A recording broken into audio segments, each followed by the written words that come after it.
Televidentes de Tinteando con la firma, buenas noches. Nuestro tinto de hoy, nuestro café de hoy, nos lo vamos a tomar por una cortesía de Café de los Andes, de nuestra cooperativa de caficultores de Andes, y nos lo vamos a tomar con un invitado muy especial, un invitado de la casa, quien es el doctor Pedro Alonso Jaime Lasprilla. Doctor, buenas noches. Muy buenas noches, Juan.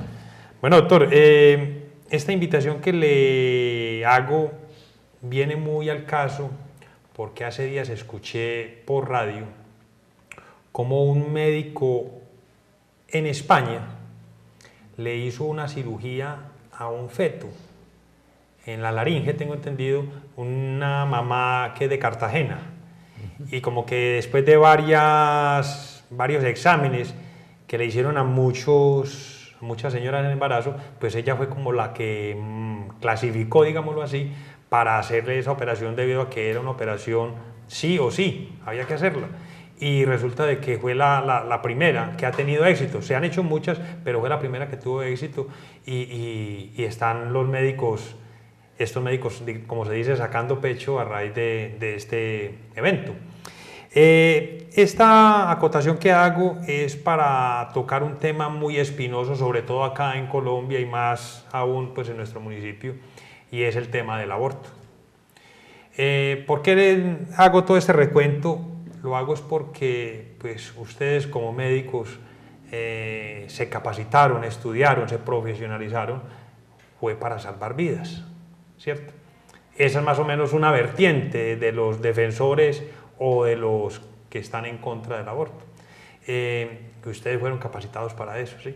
Y hay otra vertiente de que dice que no, que antes por el contrario, aunque ustedes fueron capacitados para eso, a raíz de la ilegalidad que hay en los abortos, entonces muchas mamás, muchas mujeres mueren debido a que se hacen abortos por ahí en clínicas de garaje o parteras, cosas así. Entonces es donde suceden este tipo de casos. Bueno, mire, como usted empezó con una anécdota, yo le quiero contar una anécdota personal, ¿no? Cuando yo estaba estudiante de pediatría, por allá en el 70, un niño, un feto, tenía un problema sanguíneo. Entonces, los médicos en el hospital universitario le hicieron una exsanguíneo-transfusión, o sea, a la señora en embarazo le entraron al útero, le cogieron una de las venas al feto a nivel del cordón umbilical y le cambiaron la sangre. Por Dios, sí. Eso se llama exsanguíneo-transfusión. Y, o sea, el feto siguió su desarrollo normal. Siguió su desarrollo normal, nació. Yo como estudiante en ese entonces tuve la oportunidad de seguirle la evolución. El niño nació perfectamente bien, muy sano, pero también como anécdota frustrante, al niño como a los 6 meses le dio una diarrea y se murió de la diarrea.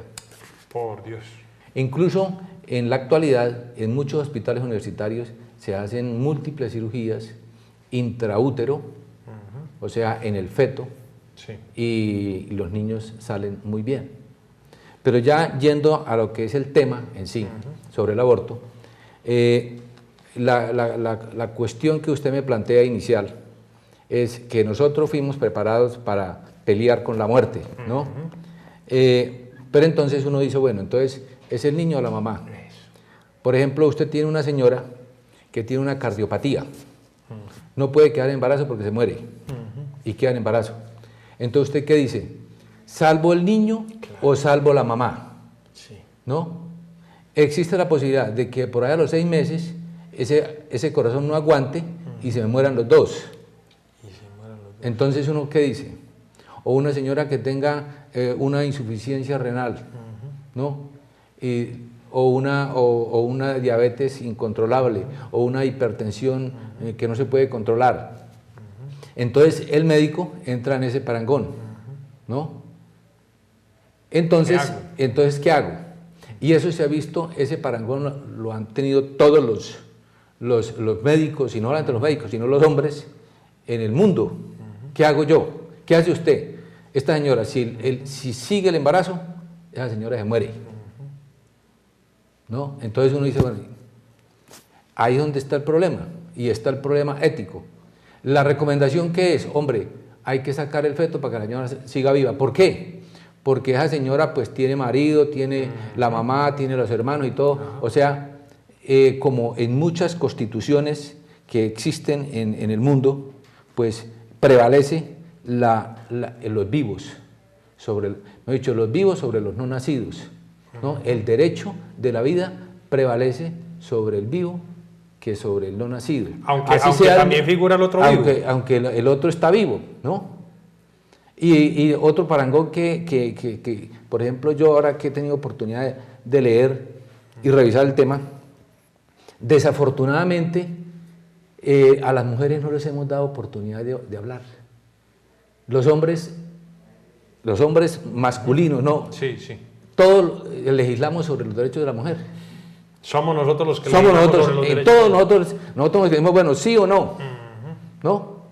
Entonces, la mujer, pues escasamente hay 2 o 3 senadoras, sí. Pero en esencia los que legislamos somos los hombres, y a través de toda la vida, de todos los 10.000 años que llevamos nosotros de vida, ¿no? Desde que se conformó, es más, en los animales se ve que la mujer, la hembra, ella es subyugada por el hombre. Sí, sí, por el macho. La posición dominante es del macho. Es del macho. Todavía lo vemos en los países árabes. Las mujeres allá sí que es. Allá, ¿no? Y en muchas partes se ve que la mujer no tiene, hasta el siglo pasado, cuando la mujer ya se le dio el permiso al voto, se le dio permiso a otras cosas, pero antes la mujer no votaba, no tenía derecho a decir nada, simplemente a tener hijos y pare de contar. Claro, claro. ¿No? Entonces, eso es, uno dice, bueno, entonces, ¿cómo es la cosa? La mujer, ¿qué derechos tiene? Entonces la mujer en este momento ya se liberó, ya hay presidentas, hay primeras ministras, claro. Y todo eso, pero entonces todavía se ve que el hombre es el que le dice, usted tiene que ser así. Hablando ya del aborto, ¿no? Sí. Como definición, pues el aborto es la terminación prematura del embarazo, ¿no? Se dice aborto cuando es menor de 22 semanas, ese es un aborto, y el feto pesa menos de 500 gramos. Después ya entre las 22 semanas y las 28 semanas se llama parto inmaduro, ¿no? Entre las 28 semanas para arriba, después de las 28 semanas se dice parto prematuro, ¿no? Pero la suspensión del embarazo se da en todo ese lapso de tiempo, sí, sí. ¿No? Pero el aborto en sí es de las 22 semanas, ¿no? Bueno. Eso en primer lugar. En cuanto a la clasificación del aborto, es bueno tener en cuenta eso. Claro. Hay un aborto que es espontáneo, que es el que la señora, pues, el fetico no se formó bien, se formó y se desapareció, y entonces se presenta el aborto espontáneo. ¿Se puede decir que el cuerpo lo rechazó? No. Ah, no. Llegaron esas células, la célula femenina y masculina, formaron la blástula, formaron la mórula, después se formó el embrión, que es el otro paso, y ese embrión no fue capaz de hacer las células del corazón, o las células del cerebro, o las células digestivas, y hasta ahí llegó, y desapareció, ¿no? Entonces, ese es un aborto espontáneo, que son muchos, eso la gente no se puede determinar, porque eso llega con la menstruación. Entonces la señora pensó que fue una menstruación, pero hubo un aborto, ¿no? Ese es el aborto espontáneo, y ya está el aborto provocado, que el aborto provocado lo dividimos en dos, uno que es el terapéutico, que es el legal, y otro que es el aborto, digamos, ilegal. También podemos decir que... Ese aborto se puede llamar también, algo invasivo. No, a ver, el aborto provocado generalmente se puede dar, se da, es por invasión, o sea, por manipulación, ya sea o por la madre o por otra persona que va a desencadenar el aborto, ¿no? Ya en cuanto a la edad gestacional, está, como le decía, hay un aborto que es el ovular, que es dentro de las primeras 2 semanas, que es ese que no alcanzó a formarse siquiera, ¿no? Está el aborto embrionario, que son de la 3ª a la 8ª semana, que es un embrioncito, ¿no? Y está el aborto fetal, que ya es de la 8ª, 9ª semana hasta de ahí para arriba hasta las 22 semanas. Bueno, doctor, cuando una mujer se toma lo que llaman la pastilla o la píldora del día después, ¿también se produce un aborto? No, porque a ver, digamos, si se la toma en la época, digamos, hay un lapso de una semana en presentarse la fecundación, ¿no? Por ejemplo, un hombre tiene una relación con una persona, el espermatozoide entra, siempre se demora más o menos entre 5 y 8 días en llegar al óvulo que va bajando a juntarse para formar el embrión, ¿no? Más que el óvulo, ¿no? El óvulo, la mórula, y ya todavía no es embrión. Claro, pero entonces, ¿qué hace la píldora?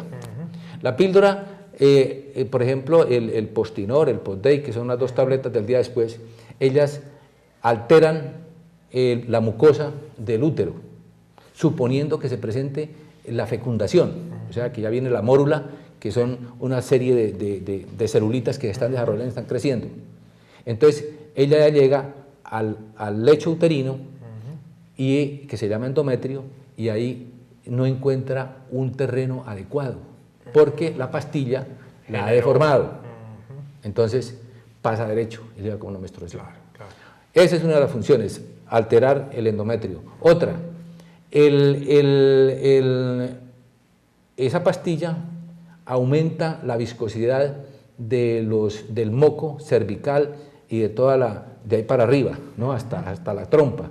Entonces los espermatozoides es como están en un barrial. Entonces ellos, por más de que le hagan, no suben. Entonces el óvulo pasa derecho. Otra cosa que hace la píldora, aumenta el peristatismo de la trompa. O sea, si el óvulo viene bajando como para encontrarse preciso, al aumentar el peristatismo de la trompa, el óvulo baja más rápido. Entonces tampoco hay fecundación.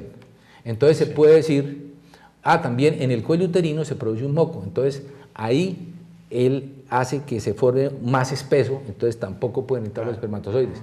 Entonces se logra deducir de que no hay un aborto porque no pudieron subir los espermatozoides, ¿no? La mórula llegó y se deslizó como en muchas ocasiones que pasa derecho. Sí, señor. Entonces no se considera como otros abortivos que sí hay que van directamente a alterar, por ejemplo, la mifepristona, que esa, por ejemplo, para que el embrión pegue bien al útero, se necesitan dosis elevadas de progesterona. El mifepristona hace que la progesterona se bloquee, o sea, se disminuya. Entonces también se altera el pegue que hay entre el embrión y el útero. Entonces se desprende y se presenta el aborto. Ahí se hay. Porque no es capaz de pegarse. Sí, no, se suelta porque ahí bloquea la progesterona. Entonces, esa es la situación en cuanto a estas pastillas. Pero, por ejemplo, la del día después, pues no hay, es como un condón, más o menos lo mismo. Se crean una serie de barreras a todos los niveles y no hay fecundación. No hay contacto, sí. Muy bien. Bueno, ¿qué más podemos decir? Bueno, no, doctor, entonces ya viene, vamos a mirar ya, usted nos está hablando de las esos clases de abortos pequeños, provocados, sí. Ya vamos a los provocados digamos, en palabras mayores. Cuando ya hay una mujer que tiene, digamos, las 20 semanas, 18 semanas de embarazo y quiere suspender ese aborto. Porque estamos hablando ahora de los fetos pues, que de pronto mal formados y que no son capaces y se hace ese trabajo. Pero venimos al caso de la mujer que quiere abortar. La pregunta es porque no estamos tocando nada legal, sino desde la parte médica. ¿Sí? Sí. Una mujer que quiere abortar hoy por hoy acá en nuestro municipio y que acuda a su consultorio, ¿usted o sea, cómo actúa usted en ese tipo de casos? Bueno, generalmente uno estudia toda se hace una historia clínica de la paciente. Historia clínica. ¿No? y ya uno pues depende del modo de pensar de uno le hace como una especie de inducción, ¿no? Nosotros pues, yo por ejemplo les digo, bueno, pues si usted es una mujer casada que tiene hijos y que si puede, no puede tener los hijos, ¿cierto? Ya si la señora está empecinada, pues yo la remito al hospital a que ella, porque obviamente pues la gente pues aunque desconoce mucho, pues es bueno que en el hospital las enteren de lo que es el aborto legal, o no, el aborto ilegal, porque después mucha gente piensa que ya está legalizado, entonces, ¿no? Entonces hay 3 indicaciones del aborto legal en Colombia, que uno es por la violación, incesto, ¿no? Claro, sí. Que eso es lo que produce más daño psicológico en la persona, ¿cierto? Entonces, si una niña, por ejemplo, el primer aborto legal que se hizo en Colombia fue una niña de 11 años que la violó el padrastro. El padrastro. ¿No? Eso fue en agosto, por allá del 2006, parece que fue. Sí. Bueno. Y se suspendió ese embarazo. Y ese embarazo se suspendió, ¿no? Entonces, por ejemplo, uno tiene que, yo generalmente les hago una inducción y las mando donde el psicólogo. Bueno, pero hablando ya concretamente de lo que es legal, entonces, en primer lugar es por violación o por incesto. Lo otro ya porque hay que uno ve que la señora, bueno, sí, es que hay una malformación, por ejemplo, ya le hace una ecografía al niño y le dicen, no, el niño tiene una anencefalia. ¿Qué es anencefalia? Que no tiene cerebro, ¿no? O que el niño tiene las vísceras están afuera, ¿no? Entonces uno dice, hombre, que tiene el labio leporino, se puede corregir, ¿no? Pero hay unas cosas en que uno dice, no, aquí no hay sujeto, ¿no? Entonces, eso se llama una malformación congénita. Es más, uno dice, si este niño nace, va a ser un niño que va a tener problemas, va a ser un limitado bastante fuerte, la familia va a estar limitada porque si el niño nace que no puede hablar, hay que darle la comida, entonces sufre todo el mundo. Entonces uno dice, no, pero en estos casos sí, hay que váyase para el hospital. Que está. La otra ya es lo de la salud de la mamá, ¿no? Sí. La historia de ahora, que la señora si es una hipertensa, si es una cardiópata, si es un problema renal, si es un problema endocrino muy marcado, entonces también está indicado el aborto, ¿no? Eso es un porcentaje que hay, ¿no? El otro es porque la madre considera que no puede tener su hijo, que ese sí no está permitido aquí en Colombia. Claro, claro. ¿No? Aquí en Colombia. Porque, por ejemplo, en Holanda, en Cuba, en China, en Estados Unidos, en Francia, en Hungría, está permitido el aborto cuando la mujer estima conveniente de que no debe tener su hijo. De los 190 países que hay en el mundo, entre 55 y 70 está permitido el aborto. Unos más que otros, porque Colombia, por ejemplo, está permitido el aborto. ¿Está permitido en este momento? No, en este momento, ¿no? En unos prefieren la salud de la madre, por ejemplo, en Argentina, Suiza, Tailandia, Uruguay, si la salud de la madre está comprometida, primero la hacer el aborto, primero la madre, ¿no? Entonces, esa es la disposición que hay legal. Y en cuanto ya que la señora quiera, pues, hablando de estadísticas, ¿no? Hablando de estadísticas, sí. Podemos decir que cada año hay 210 millones de embarazos en el mundo. ¿Cada año? Cada año. En el mundo hay 210 millones de embarazos, de los cuales entre el 20 y el 22%, o sea, más o menos unos 42, 46 millones, terminan en aborto inducido. Una tasa alta. Entre el 20 y el 22%, ¿no? Abortos, por ejemplo, en el 2008, consultando, en el 2008, por ejemplo, hubo 21.6 millones de abortos inseguros en el mundo. ¿Abortos inseguros? Sí, o sea, abortos provocados, inseguros, o sea, hechos por no médicos. Esa es la palabra, eso. O sea, como lo que decíamos ahora, de los muchos defensores de la legalización del aborto debido a eso. No, es que por ejemplo aquí en Colombia hay entre 300 y 400 mil abortos por año. De los que llamamos inseguros. Inseguros, ¿no? porque solamente se han hecho, desde que se aprobó la ley del aborto, se han hecho 623, 650 abortos legales. Pero cada año son 400.000 abortos inseguros. Por Dios. ¿No? Bueno, de los cuales, sí. por ejemplo, de estos 21 millones, 21.6 millones que se produjeron en el 2008 de abortos inseguros, murieron 536 mujeres. ¿No? 536. Eso equivale más o menos al 13% mundial, ¿no? O sea, Sí, es el 13%. sí, sí.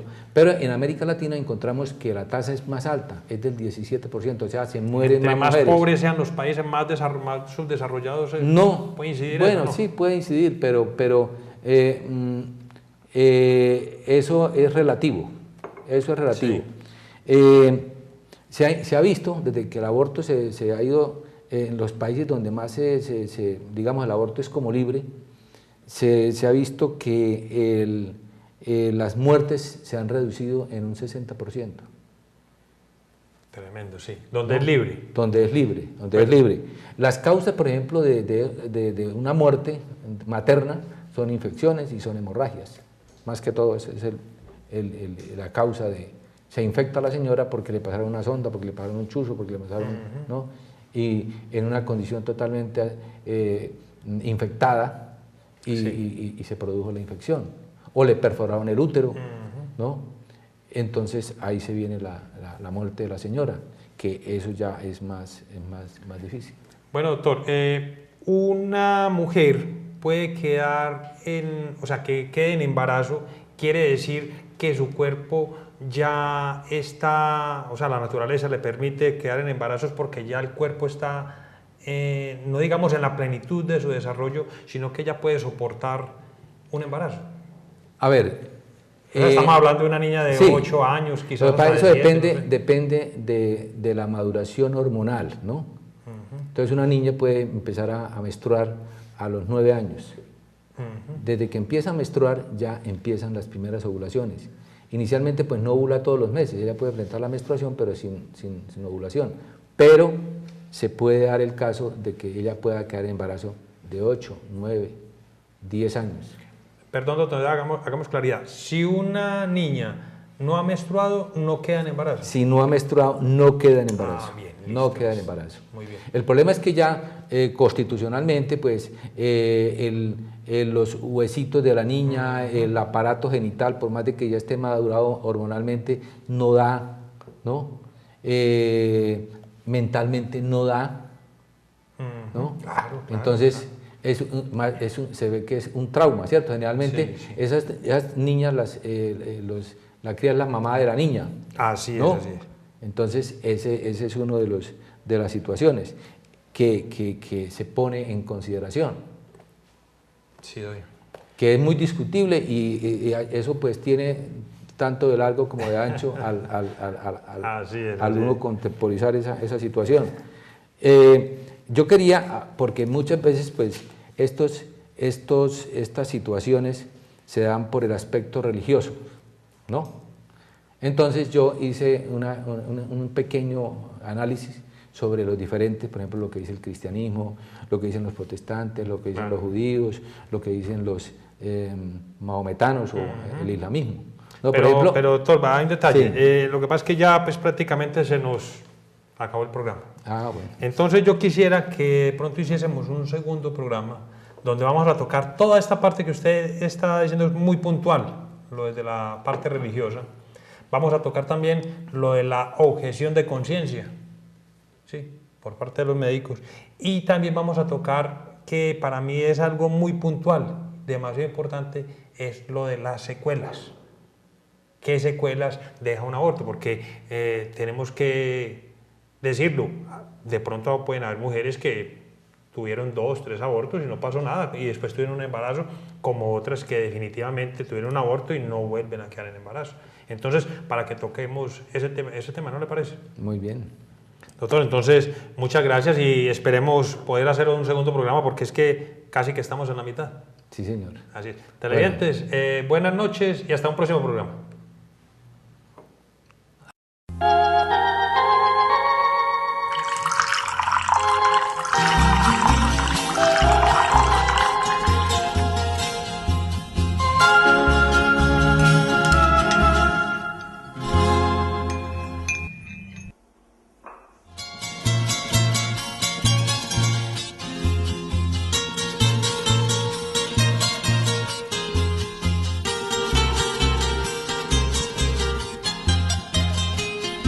ayudar.